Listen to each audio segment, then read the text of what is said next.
Hey guys, welcome back, and this time we're talking about my all-time favorite games to rent back in the day. If you're old enough to remember renting games back in the 90s, then I'm sure you had your favorites that you'd snatch up if nothing better was sitting on the shelves, and that's exactly what these games are to me. Something that I knew I wasn't wasting my $4 on, and would always have a fun time playing it until it was time to return it. So let's start things off with an all-time favorite NES game rental that I'm sure just about everyone has played at some point. Double Dragon on the NES was one of those very specific time and place rental memories for me. One of the very first places that I could actually rent games at was a Marsh Supermarket, which was an old grocery store chain here in Indianapolis. And yes, grocery stores actually used to have video rental sections because I think just about every store back then seemed to have a weird room where you could rent videos in. Marsh was no exception, and my stepmom just happened to have a membership there. So one night when we went grocery shopping, she said that I could rent a game, and I ran straight to the video games and grabbed Double Dragon for the NES. Now, I played the arcade version of Double Dragon religiously and was super excited to see what the home version had to offer. And I was actually initially disappointed due to the game not being an exact port of the arcade game. And while it may not be an exact port, it's still a beat 'em up though, and it's definitely got its own unique flavor. And I guess whatever differences there may be, it's still at least super satisfying to walk up to dudes and just bust them upside the head with a bat. And I guess that's all that really matters in the end. It's also actually less cheap than the arcade version, so it can be kind of fun to cheese the brain-dead AI into just standing in place or falling off ledges altogether. But my biggest disappointment with the NES version was that it lacked co-op play completely, which was one of my favorite things about the arcade version. Still, I love Double Dragon on the NES so damn much that I ended up renting this one several times before Double Dragon 2 eventually showed up and took its place. It may not be the best version of Double Dragon out there, but I'll always have a lot of nostalgia for renting this one random night while we were getting groceries.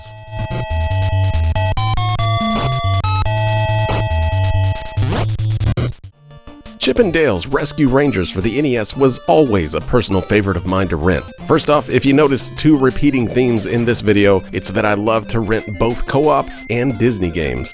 Co-op because I was usually playing these with my cousin, and it's always more fun to play cooperatively. And Disney because, well, I was a Disney kid. I was a huge Disney fan back in the late 80s and early 90s, like most kids were back then. And Rescue Rangers for the NES just happened to check both of those boxes big time. Chip 'n Dale has you taking control of either rodent to run through a variety of levels using their ability to pick up boxes and absolutely blast enemies off the screen with them in the most violent way possible. I don't know why this is still so satisfying all these years later, but man, it just is. Though my all-time favorite way of dealing with enemies is to just duck inside the box and let them hit me. Not too many people realize that you can even do that. This is another one of those short, easy games that was perfect for a weekend rental, and it achieved that many times. So if you're looking for some good NES co-op action with a friend that thinks Chip 'n Dale is way super cool for whatever reason, then this is the game to play. It's really fun.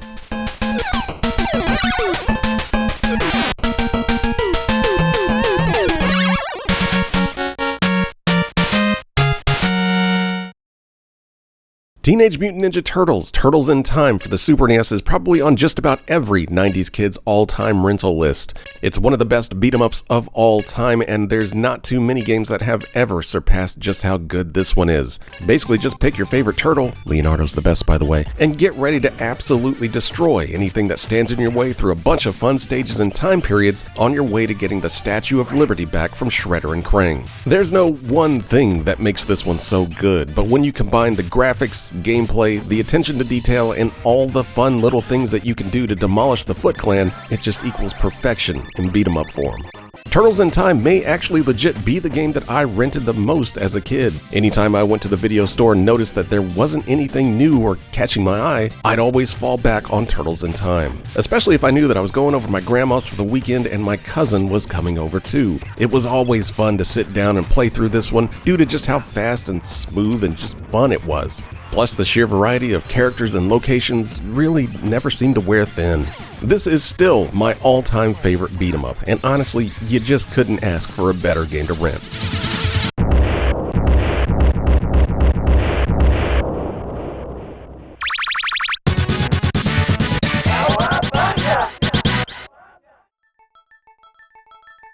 Street Fighter II for the Super NES needs no introduction. Besides it being responsible for the insane explosion of fighting games and their popularity, this one was also responsible for nearly making my dad go insane. First off, if you've somehow been living in a cave for 30 years, Street Fighter basically has you picking your favorite world warrior and traveling the world to beat the hell out of anyone keeping you from beating the evil M. Bison and winning the Street Fighter tournament. This right here was the blueprint for every fighting game that came after it. And yes, it was a very big deal, especially when it released on the Super NES.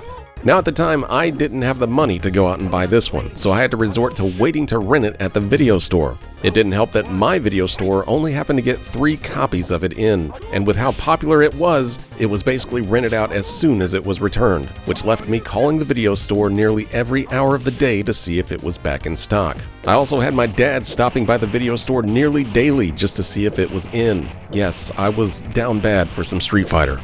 I actually ended up seeing this one in stock at a different video store, and my dad was so eager to shut me up about Street Fighter II, he literally got a membership at that video store just to rent Street Fighter II for me. Would he say it was worth it? Probably not, but I certainly would at least. Street Fighter II ended up being one of my favorite games of all time that I've bought multiple copies for various consoles over the years. But I'll never forget the 2 weeks that I was thirsting for some Street Fighter II at the video store.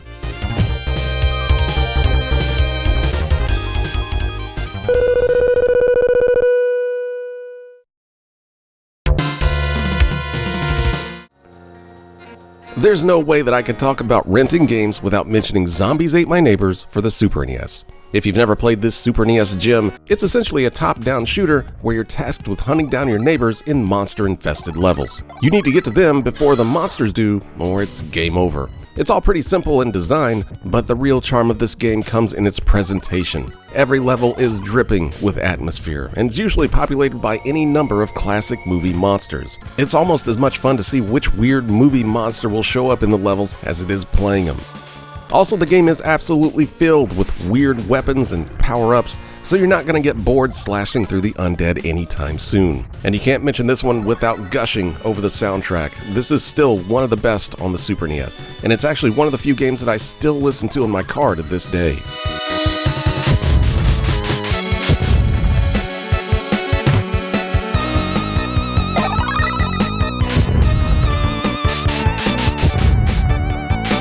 Zombies Ate My Neighbors is an all-time favorite of mine, and one that I rented so much that I actually just ended up buying it for myself. To be fair though, I did ask for this one at Christmas at one point, and a family member did come through, but they got the Genesis version instead. Now the Genesis version ain't too bad, it's just nowhere near as good as the Super NES, especially in the sound department. So I eventually ended up using some birthday money or something and finally got the Super NES version, and all was right in the world. Still though, Zombies Ate My Neighbors is fun on just about any console that you can get it on, and this one still comes highly recommended to this day. Just maybe avoid its less than stellar sequel.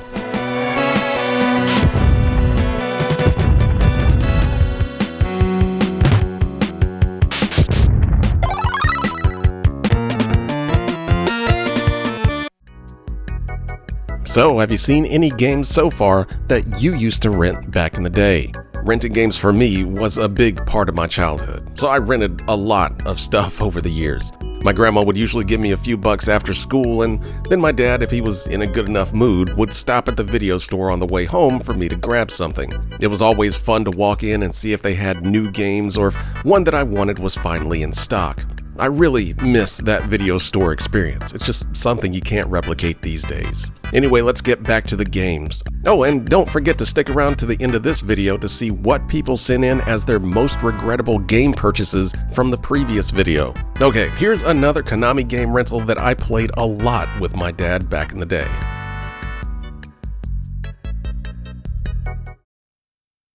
Sunset Riders for the Super NES was another great Konami game to rent back in the day. This was Konami's take on the spaghetti western, which has you picking your favorite desperado and then shooting your way through each level to the boss. This one's definitely a little bit different than a lot of what Konami was putting out at the time, feeling more like a Rolling Thunder set in the Wild West than anything else. What really makes this game special is just how well Konami pulled off the classic western movie tropes in a more Saturday morning cartoon-friendly vibe. There's a ton of fun set pieces like running on top of rampaging bulls, or taking down a hijacked train, just to name a couple. This is all really good stuff, especially if you got a friend for some two-player co-op action, because of course, this one was co-op. Sunset Riders was actually one of my favorite games to rent for me and my dad. He usually didn't care too much about a lot of the games that I rented. I mean, sure, he'd play them with me, but it really felt more like he was doing it for me than having fun himself. Sunset Riders was different though. He loved classic westerns, and this was right up his alley. And he always seemed to enjoy this one when I grabbed it from the video store. So yeah, this one has a lot of good memories associated with it. It's also just an all-around classic Konami action game as well that just doesn't get enough attention. So definitely check this one out if you're into westerns at all and blowing away dudes with shotguns while wearing a purple sombrero. And that's the Sunset Riders experience. Marry me with my money.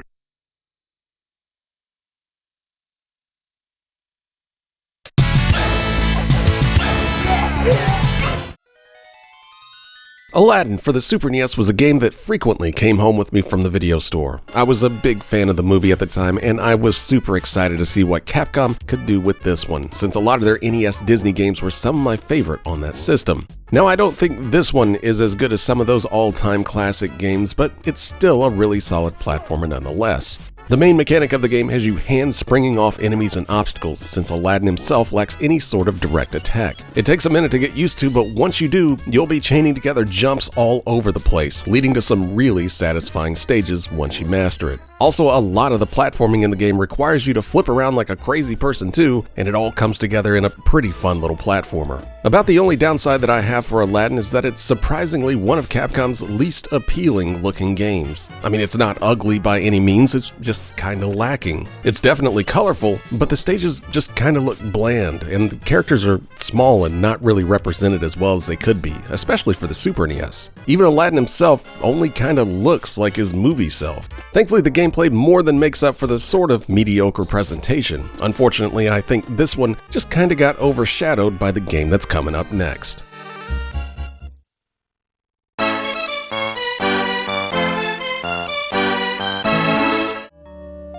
Aladdin for the Sega Genesis, though, was the real deal, and the very first game that I ever rented for the system. And this is actually the game that originally got me to want a Sega Genesis in the first place. By far the biggest draw for me was just how good this game looks. And I'm not talking about good for a Sega Genesis game or anything like that. This game looks stunning to this day.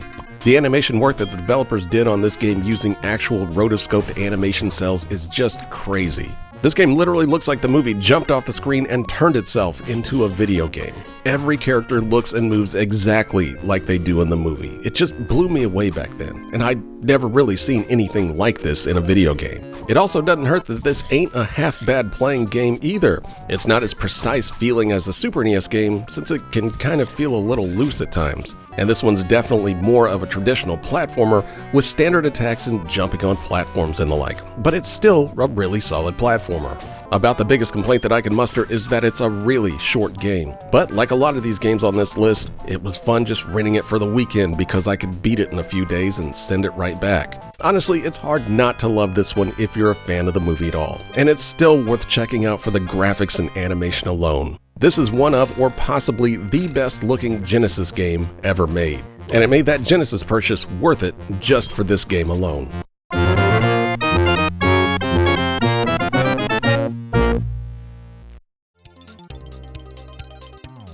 Speaking of games that me and my dad played together, here's Top Gear for the Super NES. I was always a big fan of arcade racing games, and Top Gear for the Super NES was love at first play. This is exactly what you want your racing game to be: fun, addictive, and being able to play it with a friend. And that's exactly what Top Gear did. The racing itself is fairly basic, with the only real strategy being able to go into the pits to refuel on longer races. But besides that, this is very much just hold down the accelerator and fight your way through the pack arcade racing. Yes, it's simple, but it's damn fun. Oh, and of course the music is legendary at this point.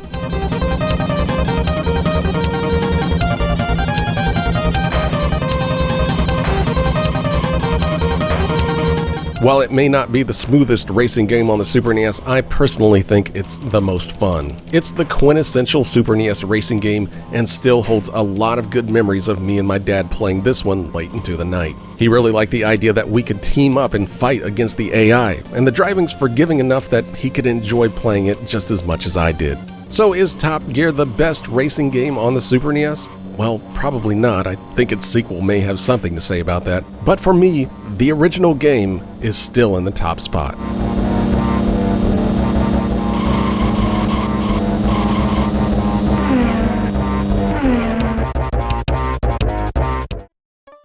World of Illusion starring Mickey Mouse was a really nice surprise. When I originally rented this one, I wasn't into many Sega Genesis games besides Aladdin. One day though, I spotted World of Illusion and decided to give it a go. And I'm really glad I did, since it ended up being one of my favorite games on the console. Now, I realize that Castle of Illusion on the Genesis is most people's favorites, but man, I just really love World of Illusion. It's a fun little platformer that has you choosing to play as Mickey or Donald, and then using your magical abilities to take out enemies and travel through the stages. One of the things though I still love about this one is just how much it focuses on co-op play, since you and a friend, of course, could run around with Mickey and Donald at the same time. When you did play cooperatively, the stages would actually change around a little bit to focus a little bit more on co-op play, and I think that's really cool. I just don't understand why more co-op games didn't do that. World of Illusion though is up there with Turtles in Time for the sheer amount of times that I rented this one back when I was a kid, and I think it's still really fun to play through. Castle of Illusion may be the better game technically, but World of Illusion will always win me over with its sheer nostalgia. Definitely check this one out if you haven't.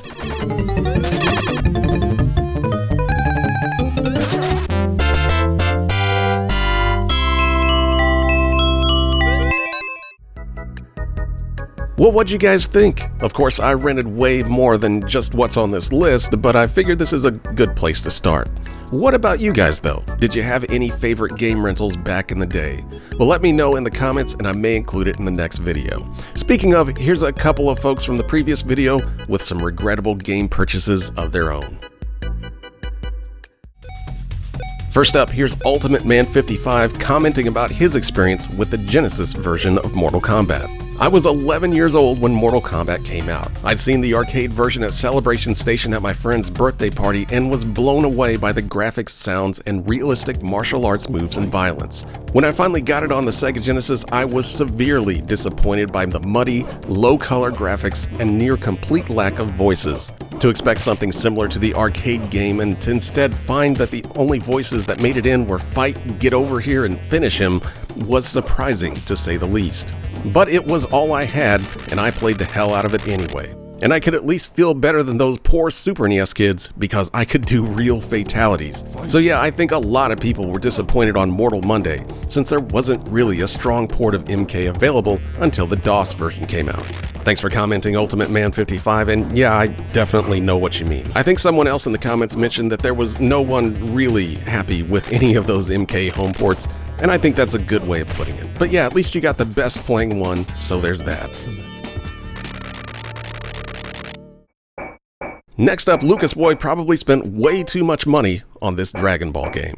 I kinda collected PS1 games in late '97 or so and passed up the chance to buy Dragon Ball GT Final Bout at Toys R Us for $34.99. And then I just never saw it anywhere again. I didn't know much about Dragon Ball at the time, but I went on a hunt because it must be rare, since I just never saw it in any used bins, and employees at some game stores had never even heard of it. So fast forward to maybe 2001, and I'm at a Funko Land that I went to often, and they knew exactly what I was looking for. This day they happened to have it, a disc-only copy, no instruction book, no insert, just a disc in a pink jewel case. So not even the original jewel case. But I couldn't pass it up, even at a whopping $123.45 after applying some trade-in credit. Then I got it home, and not only is the game lacking in many ways, it eventually got reissued when Atari got the DBZ license for $14.99.